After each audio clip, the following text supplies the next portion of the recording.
Owner அவரு போய் வாடா போடான்றாங்க. எங்கள் அம்மா நீ பெசாம இருங்க அப்படின்னா. சத்தியமூர்த்தி இப்போவும் ஃபாரின்லேருந்து ஃபோன் பண்ணுவான், என்னடா சொல்லுடா அப்படின்னா. ஒரு தலையில் கை வச்சுப்பார், சரிப்பா சொல்லுப்பா நல்லா இருக்கியா அப்படின்னு. ஸோ அதுதான் என்னுடைய ப்ரைட். என்னன்னா நம்ம இந்த ஸ்கூலில் 35 இயர்ஸாக ஒர்க் பண்ணதுக்கு இன்னைக்கும் எப்பவும் நான் ஸ்டூடெண்ட்ஸை மீட் பண்ணிக்கிட்டே இருக்கேன்.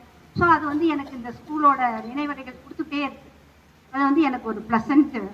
இது இந்த மாதிரி ஒரு வாய்ப்பு எனக்கு கொடுத்த கடவுளுக்கும் திரை கோவிந்தா ஐயா அவர்களுக்கும் ஏபிஎஸ் ஐயா மற்ற எல்லாருக்கும் நான் நன்றியை தெரிவிச்சுக்கிறேன். So once again I thank all the children, all the students of the alumni for arranging this party and the headmaster ஐயா, headmaster AHM and all the teachers for making this arrangement, for giving permission. இதுக்கு நீங்க permission கொடுத்ததுக்கு உங்களுக்கு ஒரு thanks. And all the teachers who attended the party, and I always recognize you. God bless you all. Thank you.